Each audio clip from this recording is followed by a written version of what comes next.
వృషభ రాశి వారికి ఈ సంవత్సరం చాలా బాగుందని చెప్పొచ్చు. ఈ రాశి వారికి ముఖ్యమైన గ్రహం అయినటువంటి శని భగవానుడు సంవత్సరం మొత్తం కూడా శుభస్థానంలో ఉంటారు, అనగా లాభస్థానంలో మీన రాశిలో ఉన్నారు. గురువు జూన్ 2 వరకు ద్వితీయ స్థానంలో ఉన్నారు, ధనస్థానంలో. కాబట్టి వ్యాపార పరంగా వీరికి అనుకూలంగా ఉంటుంది. ప్రథమార్థంలో కొన్ని ఇబ్బందులు ఉన్నప్పటికీ ద్వితీయార్థంలో మీరు చాలా బాగుందని చెప్పొచ్చు. గురువు తృతీయ స్థానంలోకి మారడం మంచి అనుకూలతగా ఏర్పడే అవకాశాలు గోచరిస్తోంది. అదేవిధంగా వ్యాపార పరంగా, వృత్తి ఉద్యోగాల పరంగా మంచి స్థానాన్ని సంపాదించుకుంటారు. కొత్త వ్యాపారాలు ఏవైతే ప్రారంభించాలనుకున్నారో నూతన వ్యాపారాలు ప్రారంభిస్తారు. అదేవిధంగా భాగస్వామి వ్యాపారం కంటే సొంతంగా వ్యాపారం చేస్తున్న వారికి బాగా కలిసి వస్తుందని చెప్పొచ్చు. అక్టోబర్ 31 తారీఖు తర్వాత గురువు చతుర్థ స్థానంలోకి ప్రవేశించినప్పుడు ఆర్థిక పరిస్థితులు మెరుగుపడతాయి, అనుకునే పరిస్థితి కూడా బాగుంటాయని చెప్పవచ్చు. అదేవిధంగా రాహు 10వ ఇంట్లో ఉండడం అనేది వృత్తిపరంగా అనుకూలించే విధంగా చెప్పొచ్చు. 4వ ఇంట్లో కేతు ఉండడం అనేది అంత మంచిది కాదు. మాతృస్థానం కేతు ఎక్కడైతే ఉంటారో అక్కడ ఇబ్బందికరమైన వాతావరణం ఏర్పడుతుంది. 4వ స్థానంలో కేతు డిసెంబర్ 5 వరకు ఉంటారు. కాబట్టి మాతృ సంబంధించిన విషయ వ్యవహారాలు, ఆరోగ్యం పట్ల కొన్ని జాగ్రత్తలు తీసుకోవడం చెప్పదగినది. అదేవిధంగా చతుర్థ స్థానంలోకి గురువు 31వ తారీఖు నాడు వస్తారు కాబట్టి కొంత అనుకూలమైన ఫలితాలు కూడా గోచరిస్తుంది. గురుబలం పెరగడం వల్ల తల్లిగారి ఆరోగ్యం పట్ల కొంత ఇబ్బందులు ఏవైతే ఉన్నాయో అవి తొలగిపోయే అవకాశం గోచరిస్తుంది. గృహ సౌఖ్యం విషయంలో కుటుంబ ప్రశాంతమైన వాతావరణం కోసం జాగ్రత్తలు తీసుకోవాలి.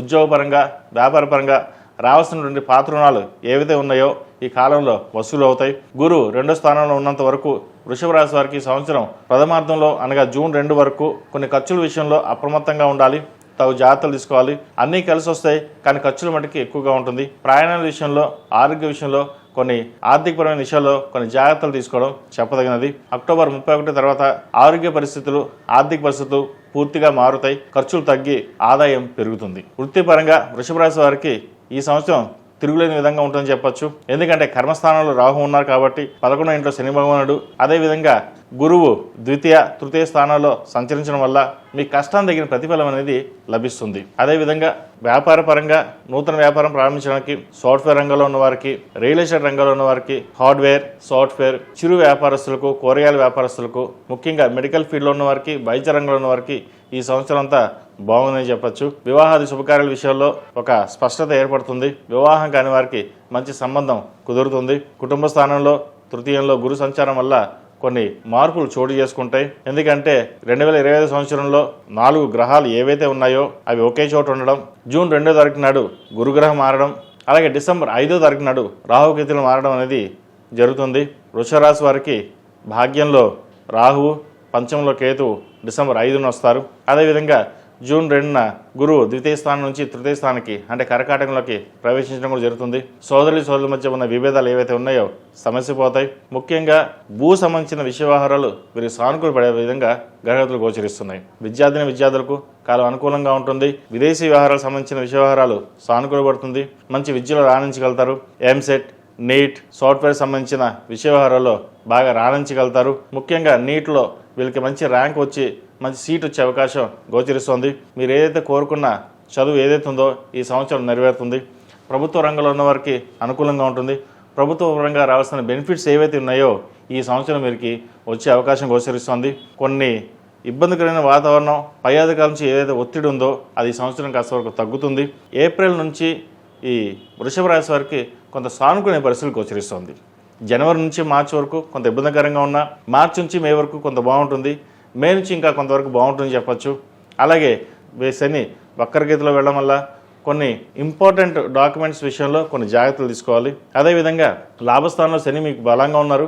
అయితే ఏ పనైనా ఆలోచించి నిర్ణయాలు తీసుకోవాలి. తొందరపడి ఒక నిర్ణయం తీసుకున్న మళ్ళీ వెనక్కి వెళ్ళడం, మళ్ళీ ముందుకు వెళ్ళడం కాకుండా ఒక నిర్ణయం తీసుకున్నప్పుడు 10 మంది సలహాలు తీసుకుని ముందుకు వెళ్ళండి, మంచి ఫలితాలు ఉంటాయి. అదేవిధంగా వ్యాపారస్తులకు వ్యాపార పరంగా కొత్త అవకాశాలు కలిసి వస్తాయి. నూతన పెట్టుబడులు కలిసి వస్తుంది. రియల్ ఎస్టేట్ రంగంలో ఉన్న వారికి, ఎప్పటి నుంచో ఇబ్బందులు పడుతున్న వారికి ఈ సంవత్సరం రియల్ ఎస్టేట్ పరంగా చాలా బాగుందని చెప్పొచ్చు. ఐరన్, హోటల్ వ్యాపారస్తులకు, వ్యవసాయ రంగంలో ఉన్న వారికి అధిక లాభాలు పొందగలుగుతారు. అయితే జూన్ 2 వరకు నష్టపోకుండా కొన్ని జాగ్రత్తలు తీసుకోవాలి. వచ్చిన ధనాన్ని ఎక్కువగా ఖర్చు చేయకుండా సాధ్యమైనంత వరకు సేవింగ్స్కి వెళ్ళడం చెప్పదగినది.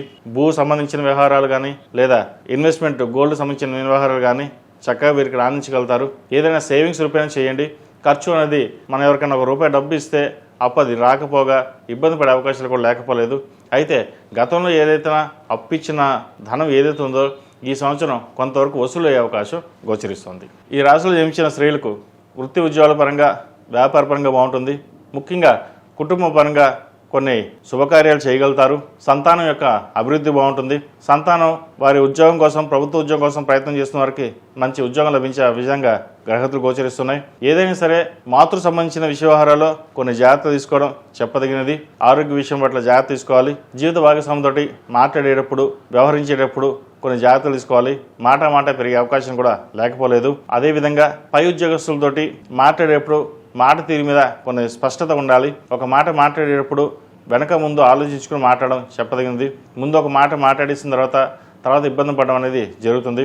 సాఫ్ట్వేర్ రంగంలో వారికి అనుకూలంగా ఉంటుంది. అదేవిధంగా స్త్రీలు నూతన వ్యాపారం ప్రారంభించాలి, నలుగురిలో నాకంటూ ఒక గుర్తింపు ఉండాలి అనే భావన ఏర్పడుతుంది. నూతన వ్యాపారాన్ని ప్రారంభించడానికి అన్ని రకాలుగా సహాయ సహకారాలు, బంధువర్గం కావచ్చు లేదా లోన్ కావచ్చు, ఏదైతే మీరు ఇన్వెస్ట్మెంట్ ప్రయత్నం చేస్తున్నారో అది ఈ సంవత్సరం ఫలించే దశగా గ్రహతులు గోచరిస్తున్నాయి. కాబట్టి ఏదైనా సరే భగవత్ అనుగ్రహం వల్ల ఈ సంవత్సరం వృషభ రాశి వారికి చాలా అనుకూలంగా ఉందని చెప్పొచ్చు. మంచి ఫలితాలు వచ్చే విధంగా గ్రహతులు గోచరిస్తున్నాయి. ముందుకు వెళ్ళండి. ఆ పరమేశ్వర అనుగ్రహం వల్ల అన్ని ఫలితాలు బాగుంటాయి. ఏదేమైనా సరే ఈ రాశి వారికి అన్ని విధాలుగా బాగుండడానికి దక్షిణామూర్తి హోమం చేయించడం, అలాగే 8 గురువారాలు దక్షిణామూర్తికి అభిషేకం చేయించడం చెప్పదగినది. పిల్లలు, పెద్దలు అందరూ దక్షిణామూర్తి రూపుని మెల్ల వేసుకోవాలి. ప్రభుత్వ ఉద్యోగస్తులు, సాఫ్ట్వేర్ రంగం వాళ్ళు కాలువ రూపం మెల్ల వేసుకోవడం చెప్పదగిన సూచన. ఈ సంవత్సర రాశి ఫలితాలు ఈ రాశి వారికి ఇలాగే ఉంటుందని కాకుండా, ఎందుకంటే కొంతమందికి బాగుంటుంది, కొంతమందికి బాగుండదు. కాబట్టి ఏదైనా వారి జాతకాన్ని బట్టి ఉంటుంది. వారి జాతకాన్ని బట్టి ఆరోగ్యపరంగా, వివాహపరంగా, వృత్తిపరంగా, వ్యాపార పరంగా, సంతాన పరంగా ఎలా ఉంటుందో చూడడం కోసం, చెప్పడం కోసం 7731881113ని సంప్రదించండి. వారి వ్యక్తిగత జాతకాలను పరిశీలించిన తర్వాత వారి ప్రశ్నలను బట్టి చెప్పడం జరుగుతుంది. ఈ నంబర్కి వాట్సాప్ కానీ డైరెక్ట్గా ఫోన్ కానీ సంప్రదించండి. తద్వారా మంచి ఫలితాలు సంప్రాప్తించే విధంగా, ఆ పరమేశ్వర అనుగ్రహం కలిగే విధంగా జాతకం చెప్పడం జరుగుతుంది. ePoojaStore.in పసుపు కుంకుమ నుంచి దేవతా విగ్రహాల దాకా అన్ని రకాల పూజలు, వ్రతాలు, వివాహం, గృహప్రవేశం, హోమాది శుభకార్యాలకు కావలసిన పూజా సామాగ్రి అంతా ఒక్క క్లిక్తో మీ ఇంటి వద్దకే. నేడే ఆర్డర్ చేయండి మీ ePoojaStore.in లో. One stop for all puja needs.